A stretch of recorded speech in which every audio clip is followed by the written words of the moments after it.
आज के न्यूज़ को देख के मैं बेहद दुखी हूँ, डिस्टर्ब्ड। आप भी होंगे, हर एक कोई है। बिकॉज एक कम उम्र का कलाकार, उम्दा कलाकार, फुल ऑफ लाइफ, एनर्जेटिक, अब हमारे बीच में नहीं है। लोग कह रहे हैं डिप्रेशन हो गया था। तरह तरह की बातें न्यूज़ के माध्यम से जो भी जानने को मिल रहा है, ये बेहद दुखदायक है। और अगर डिप्रेशन में कोई था तो फिर उसके इर्द गिर्द कोई क्यों नहीं था?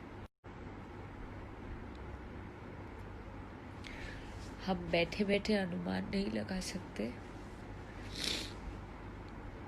कि कौन किस तकलीफ से जूझ रहा है, कौन किस। इसलिए एक दूसरे पे टिप्पणी करना, एक दूसरे को नीचा गिराना, एक दूसरे को तकलीफ देना, डेमोलाइज करना, ये सब बंद करना चाहिए।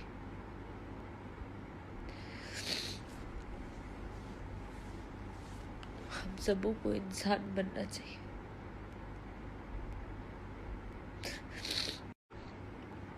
ह्यूमैनिटी जिस तरीके से ख़त्म होते जा रही है,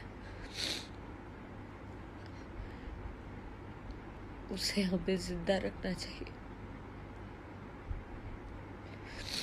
एक ही जिंदगी है, एक ही जीवन। एक दूसरे के इमोशंस का, इंसानियत को जिंदा रख के ख्याल रखना चाहिए। यही कहना चाहती हूँ।